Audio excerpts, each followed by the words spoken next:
Hey folks, my name's Rene Enriquez and you are watching Uncensored. Why would a Mexican Mafia member agree to do that? Why would they? Nobody knew about this. Nobody ever knew about this in the organization. He did it because he didn't want anybody to know who he was. No script, no spin, just facts and scars. No distance from who you really are. And even when the truth sets in, you still carry where you've been. Still uncensored, still no disguise. Still see it there in his eyes. Every step that led him here still echoes loud, still crystal clear. He can speak it now, he can tell it straight, but it don't undo the wait.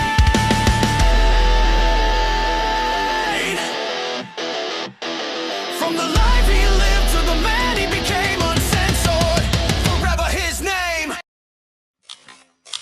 Welcome back for another episode. We got something special for you today. We're going to do a bit of a profile on Joe Morgan. Everybody knows the name Joe Morgan. A lot of people have done pieces on him.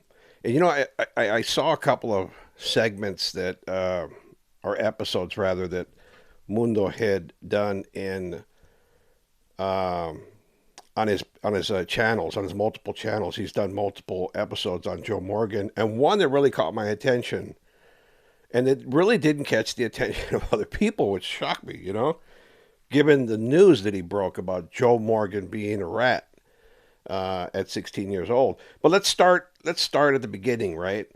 You know, Joe Morgan was the first white guy to get into the organization, right? He's actually Croatian. We all know this. We've done a couple episodes where it mentioned that he was Croatian. But we included him in our book, Mexican Mafia Encyclopedia. And for those of you who haven't read it, I'm looking at the manuscript right now. And on page 15 of the manuscript, he's under Legends of the EME. And it says, on April 10th, 1929, Joseph Morgan was born in East Los Angeles, California. Although Morgan was of Slavic extraction, Caucasian father, mother Croatian, he identified himself as Mexican American and spoke fluent Spanish. Morgan was raised in the Maravilla section of Los Angeles and was a charter member of the Ford Maravilla gang. Although every Mexican street gang was predominantly comprised of members of its own ethnic group, virtually every gang would allow at least one worthy Anglo-American member, a gabacho loco, crazy white boy, or gabacho firme, a cool white boy, to join their exclusive gang. Then the next entry in the book is February 19th, 1946. Joe Morgan is arrested in Los Angeles for the beating death of Joseph Rojo, 52, who disappeared September 16th, 1945. Rojo was murdered with a rubber hammer. His decomposing body was later found in a shallow grave in a steep ravine near Seminole Springs in Malibu Hills section of California. Morgan, who was 16 when the murder occurred, was having an affair with the woman's wife, 32-year-old Elvira Rojo. In fact, there's a picture of where Joe lived in the Maravilla neighborhood. It's a black and white grainy pic, but that's where he lived, and that house is still there today. It is 4549 Michigan Avenue. The next entry we have for Joe is February 27th, 1946. While awaiting trial, Joe escaped from the county jail by impersonating another prisoner awaiting a transfer to a county minimum forestry camp. So when they called this guy's name, William R. Westbrook, Joe went and forged his name and gave the charges that he was the individual Westbrook was arrested for. At Colorado Street and San Fernando Boulevard in Glendale, while en route to the camp, Joe leaps from the car and flees. Morgan was then captured on March 8th. He then attempts a second escape and is shot in the leg. When gangrene sets in, the leg is amputated just below the knee. In fact, they later started calling him Pegleg, but nobody ever called him that to his face, right? Not even the Cardenales referred to him as Pegleg, right? I remember one dude said that, Smiley from 18th Street said, "Hey, Pegleg," and Joe went off on him because literally was discriminating, like talking about his disability, right? Funny story in Folsom, Joe used to play basketball, and one camarada kicked his leg off. knocked Joe's leg off, right? And when they were playing basketball, completely accidental, right? And Camarada was terror stricken, like, oh my god, I just kicked Joe's leg off, right? But Joe just brushed it off like it was nothing, right? Because he knew it wasn't intentional. They were playing hardcore prison basketball, and Joe's leg came off. But the camarada, man, scared to death. And a true story, right? So that's how Joe lost his leg in an attempted escape. You know, there's a lot of entries here. Let's see the next one. And I don't want to just base it on Mexican Mafia Encyclopedia. This story is not based on the Mexican Mafia Encyclopedia. I'm just doing the chronological entries that are here. Just give you a little brief thumbnail. On November 30th, 1955, after his parole from state prison in a daring machine gun heist, Joe Morgan robs a bank for $17,000. A few weeks later, under the surveillance of FBI agents and Los Angeles County deputy sheriffs, Joe is apprehended outside of a Long Beach bar. He's convicted and sentenced to a state prison. By age 26, he begins to establish his reputation amongst fellow imprisoned Confederates as a convicted murderer, bank robber, and escaped artist. Again, here's an article of the Hammer Slang with Joe, February 1956, Los Angeles Times, story about Joe Morgan. It says Hammer Slayer held in $17,000 bank holdup. And this is pre Mexican Mafia, right? Because there's some dispute, 1956, 1957, or 1958, right? According to Kilroy, it's 1957. According to most experts, it's 1956. And according to Donald Garcia, it's 1958 that the organization was conceived and created in dual vocational institution at Tracy, California. All right, let's move on. February 24th, 1961, Joe leads a mass escape from the Los Angeles County Jail after being subpoenaed as a character witness in a murder trial of two men. Morgan, who was serving a state prison sentence for a 1956 bank robbery, was searched before leaving the prison. But remember, I told you in one of the previous episodes, Joe would always stash stuff in this hollowed out portion of his leg, of his prosthetic leg. Every yard he took out knives, and no cop really wanted to search him. They don't want to disrespect him, right? So he had that. And, and and let me just set the record straight, right? In the encyclopedia, he's referred to as Kingpin and Godfather, but he was none of those things, you know? Not to the organization, not to me. And it's clear I did not like Joe. I've said that. I'm not going to make any bones about that. I didn't like Joe for the way he talked down to us when we got caught in that kitty thing in Folsom State Prison. I did an episode on that. But there was just something about Joe I didn't like. I didn't feel like he was my carnal, right? I know him and Mundo were very, very close, and he was close with a couple other brothers, and and he was warm and loving towards them. But I never felt that from him. I never felt invited by him. I never felt embraced by him, even though he was there and he voted on my membership. I never felt those things. There was just something about him. And then again, I caught him cheating, right? In Folsom when he was my pinnacle partner. And this is how it went down, right? It was me and Joe were partners, and Chewy, Mariano Martinez, and Black Dan Barella were partners. We played all the time on the yard. And we declare our melt because it was quicker. We get games done quicker that way. And it was based on the honor system. Well, we declare our meld. It's meld, folks. MELD, not MELT, not melt, right? In Pinochle, you declare your meld. That's the amount of points you have in your hand, and you do that by card combinations, right? So Joel declared triple nuts, which is a triple Pinochle, three jacks of diamonds, three queens of spades. Well, I had one of the cards, two of the cards that Joe claimed to have had in his hand, so I knew he couldn't have had the triple nuts, right? But he declared it, and I just like, whoa, he's cheating, right? The first time I caught him. But that's how the story went down. Because somebody in the comment section says, well, how did he cheat? If you declare your melt, you got to show it. Well, this is how it was done, right? So, yeah, I knew Joe pretty well. You know, I knew him really well. And you know what? I'm going to tell you this, and I mean this, and this is sincere, that he treated my brother Mark lovingly. Because when he got moved out of Folsom right before the declaration of the peace treaty, He was moved out of Folsom. I think somebody informed on Joe because Joe was a hardcore racist. I mean, hardcore racist. And they moved him out of Folsom State Prison. We were all in the shoe, and Nico began the negotiations for peace talks, right? Because we are all slammed and determined to shoot. No Cardenales were getting back to the mainland because there was a war with blacks. It originated with the BGF, but then it became all blacks. Um, and Joe was in opposition of peace because Joe was a hardcore racist. In fact, there was one incident where Ziggy from Wilmas uh, arrived to shoot too, and he was a good friend of the Grejedas. And it was a non-Grejeda, Chilito, that came to the yard and asked all the brothers, hey, is it okay if my camarada comes out? He's black. His name's Ziggy. He's a real camarada. He's a Sureño, right? And he was. Ziggy was a true blue Sureño. Has a Mexican wife, good dude, you know, and Joe Morgan in full daylight and broad daylight in front of everybody in the yard says, fuck, F no. We ain't having no ends on this yard.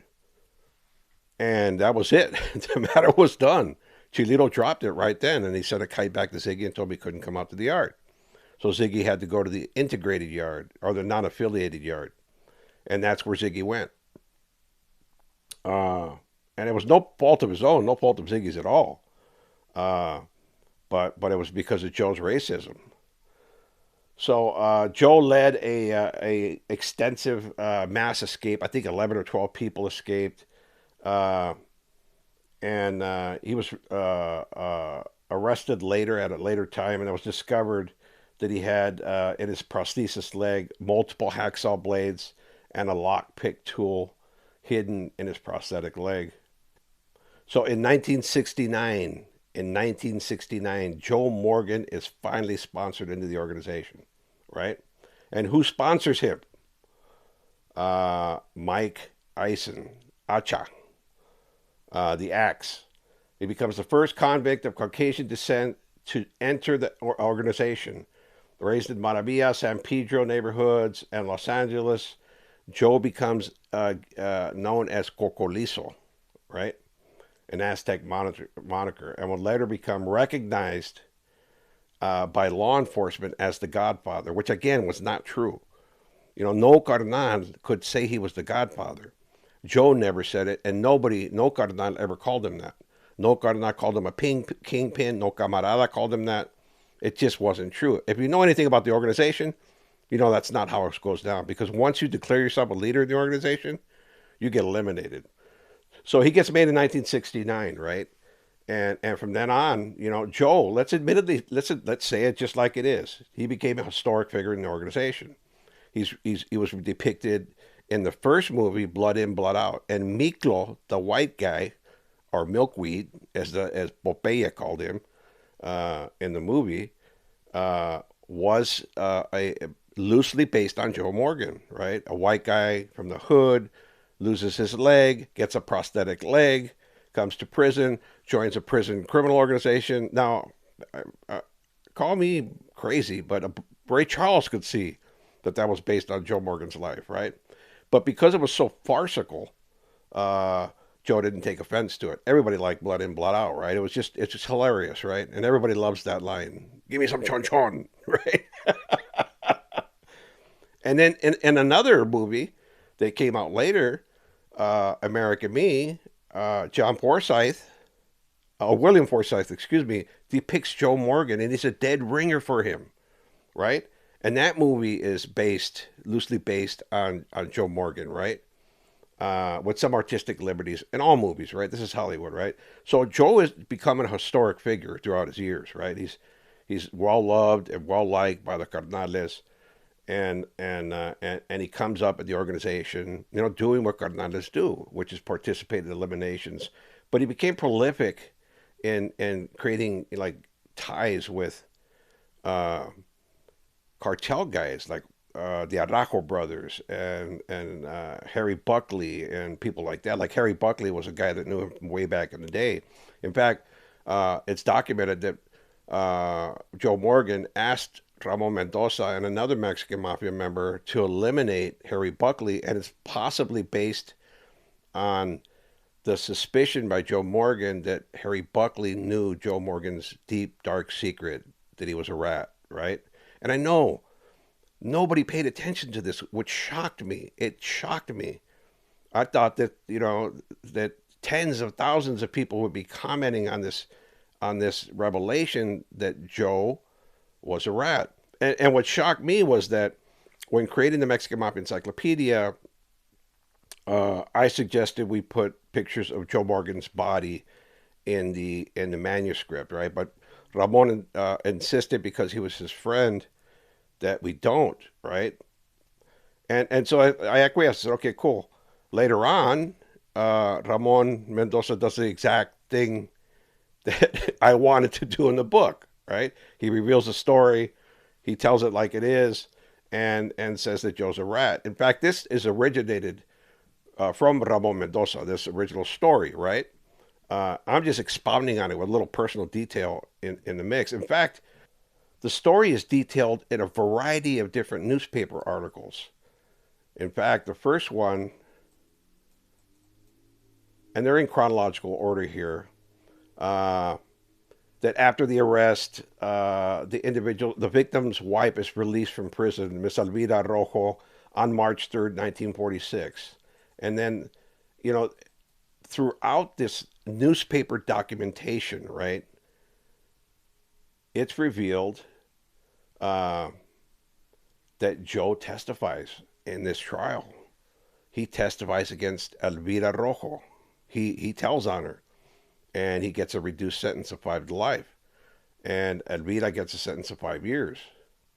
And that was Joe's dark, dark secret, right? That he ratted when he was 16. I know a lot of people are going to say, oh, he was 16 years old. You know, he was just a kid. He didn't know. You know, but what's good for the goose is good for the gander. Ask yourself this question. If any other Sureño had this kind of paperwork against him, would they survive in today's environment?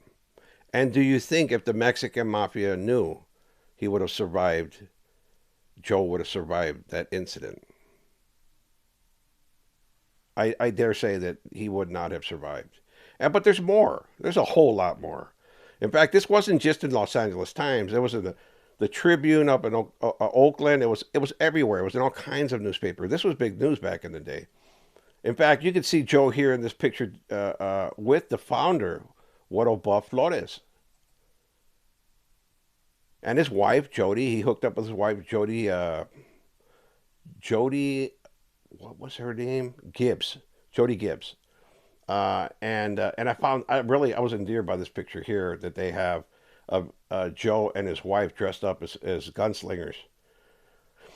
But Joe was historic in the organization, obviously. There's one picture here where Joe in the Folsom visiting room standing in front of a blue curtain that he signed to me personally when we were in Folsom. He signed this picture to me, he gave it to me, and it was him and his wife Jody. But once he married Jody, that was his girl, right? He wasn't going anywhere else. Joe lived in a variety of places, not just Maravilla, but in Monterey Park as well. In fact, here's a picture of his Monterey Park apartment, 74, where he used to live. So his life is well documented and his interactions are well documented. But here's another kicker, right? Later in life, Joe's arrested by the prison gang task force. He's taken to this trailer before processing. He's placed into a wig. He's placed into a wig for a disguise because they don't want anybody to know they're speaking with him. And he's given morphine. And in this picture here, Joe Morgan is seen in a wig. This is not AI, folks. This is not AI. This is not a made-up story. Joe Morgan in a wig, high on morphine with his arm around a DEA agent, right? That's the real truth right here. Joe Morgan went into a trailer with DEA and they provided him morphine. Joe's story is that, yeah, I told him F off, right? But what is the real behind this? Who goes into a trailer with feds and task force guys, Mexican Mafia task force guys, and has provided illegal substances. This is back in the day. They didn't document any of this, but fortunately, somebody had the wherewithal to take a photograph, and this is Joe. This is Joe. In fact, he was pulled out a number of times, and they were getting ready to move him to a different location. In fact, here's a copy of the court order dated December 4th, 75. December 4th, 1975, from the Superior Court in the state of California for the county of Los Angeles. And it's signed by a judge of the Superior Court and stamped with the court seal.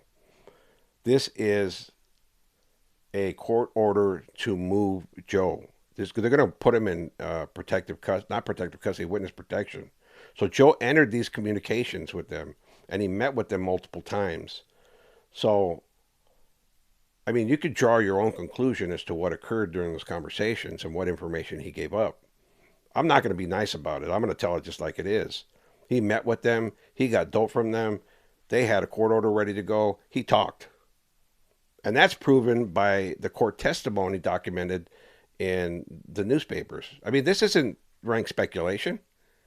This isn't. This is supported by documents, right?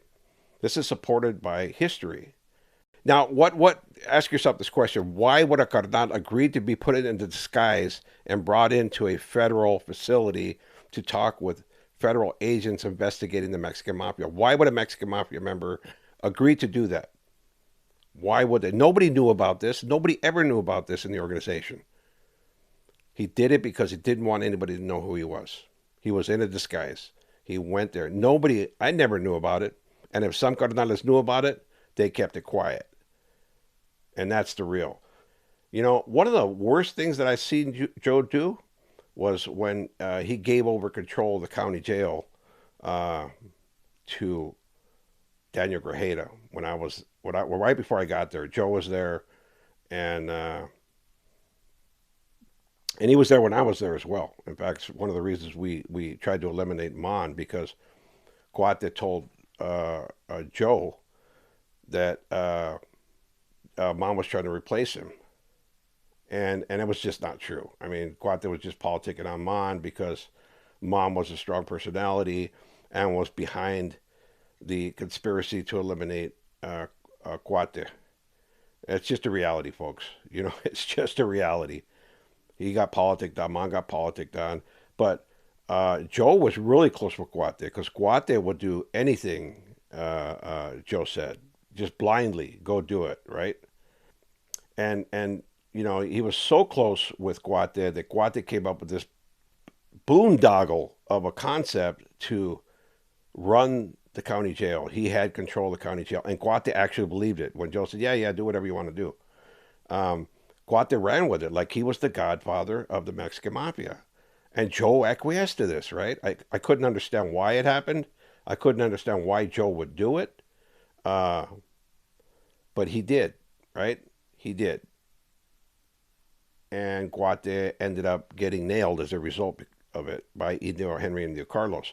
But even after that, even after it was revealed that Guate let this go to his head, that it was done with the acquiescence of Joe Morgan, Joe still pushed to get Guate a pass, which I don't understand that, right?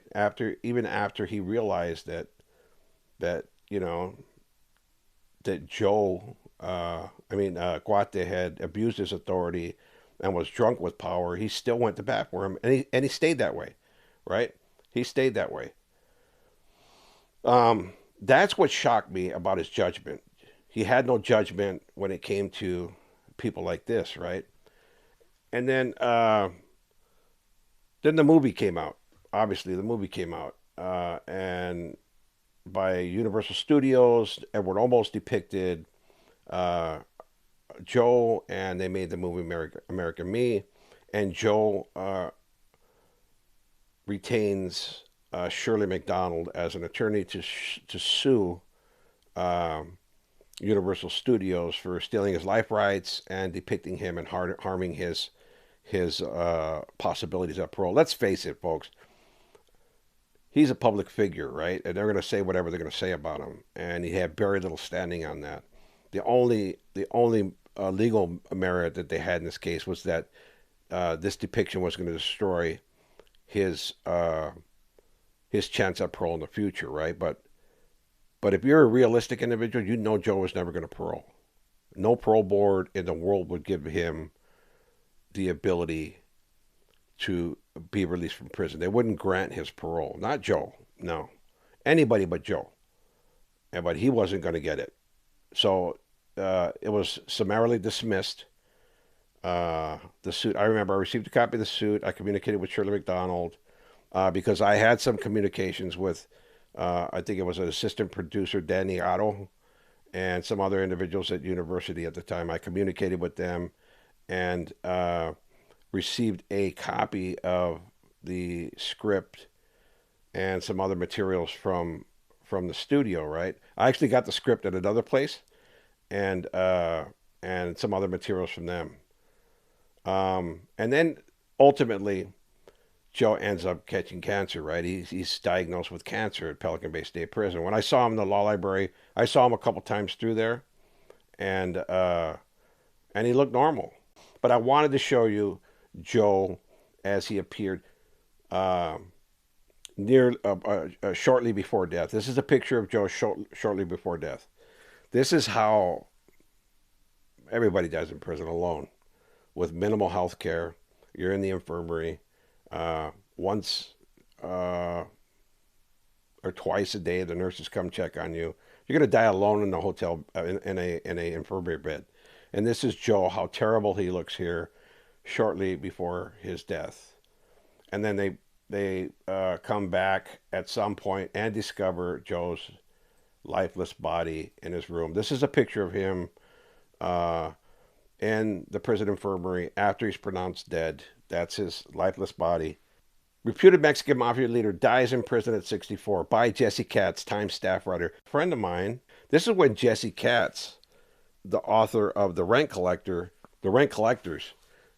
writes about Joe Morgan, right? Joe Morgan, Slavic American street kid from East Side who grew up to become the Mexican Mafia's reputed godfather, has died of cancer while serving a life sentence in prison, correction officials said today. The 60-year-old convict, whose unlikely ascent to the Chicano gang hierarchy served as an inspiration for the movie American Me and spent 40 years behind bars. Joe Morgan was born in San Pedro, California on April 10th, 1929, and his true name was Joseph Medjugorje, but his father changed the name because there was quite a bit of resentment towards individuals with those types of names at the time, so they modernized it to Morgan, and that's what he became known as, Joseph Morgan. But his real name was Joseph Medjugorje. On November 9th, 1993, longtime Mexican Mafia member Joe Morgan, 64, dies from cancer, inoperable liver cancer, while at Corcoran State Hospital. They transferred him out of the Bay on October 26th, and according to his attorney, Shirley McDonald, they conducted a series of tests and it was determined that it was inoperable, that he was stage 4 with metastases. Morgan's wife Jody attempted to file a compassionate discharge or medical release, but at that time it was pretty conservative. It probably wasn't going to fly, and it did not. Because he died shortly thereafter. Joe was buried in a private ceremony. In fact, his wife Jody was offered a substantial amount of money for an interview and the rights to film the services for Joe, but she respectfully declined. But there was interest by individuals who wanted to document his death, his life, his passing. Mrs. Morgan declined. You know, one of the shames in my mind is that they took artifacts from Joe's life and they put them in a museum of sorts, right? And it's not a public museum. It's Corcoran State Prison IGI office where they have his leg, which is depicted here, his artificial leg with a picture of him. That's his artificial prosthetic leg, and they allow people to take pictures with it, right? I think that you know they should have buried that with him. But it's huge trophy for law enforcement. Obviously, it's like taking part of that cartel guy's mustache, Pablo Escobar, or one of the case agents that took his hat and has his hat in his office. It's a trophy, right? So that's a trophy of law enforcement that they have. So that's the well documented history of Joe Morgan that we have here. I do all this unscripted. I don't follow a template. I don't follow anybody's flow. But that was me just thinking about this the other day. I just thought about, like, why wouldn't anybody believe that Joe was an informant, right? Because he was the Godfather? Because he was a kingpin? No, no. Nobody wants to believe it because I guess they'd swallowed the poison. They drank the poison. But it's real, folks. Joe testified. I strongly believe he provided information to the task force agents. Otherwise, why would he go in this disguise, this ridiculous disguise right here? Joe Morgan in a wig, right? You remember the case O.J. Simpson where he puts on the beanie? Johnny Cochran tells him to put on the beanie and says, "Who does he look like?" He says, "That's O.J. in a beanie." Well, that's Joe Morgan in a freaking wig. That's Joe Morgan, right? Why would a Mexican Mafia member agree to go in the cloak of darkness to meet with ATF agents or DEA agents and wear a disguise? Why would they get a court order to pull him out? Why would they provide him with morphine? Food for thought, folks. Food for thought. These rules are broken all the time. You think this is an outlier? You think this is the only time it's happened? No, wake up. Wake up. This is a reality about the organization. Everybody breaks the rules. Everybody breaks the rules. All right, folks. That'll wrap it up for this episode. I hope you enjoyed it. Brought you some new stuff today, and I believe it's a humdinger. All right, people. As always, stay safe. Enjoy your day. Peace out. This is Rene Enriquez.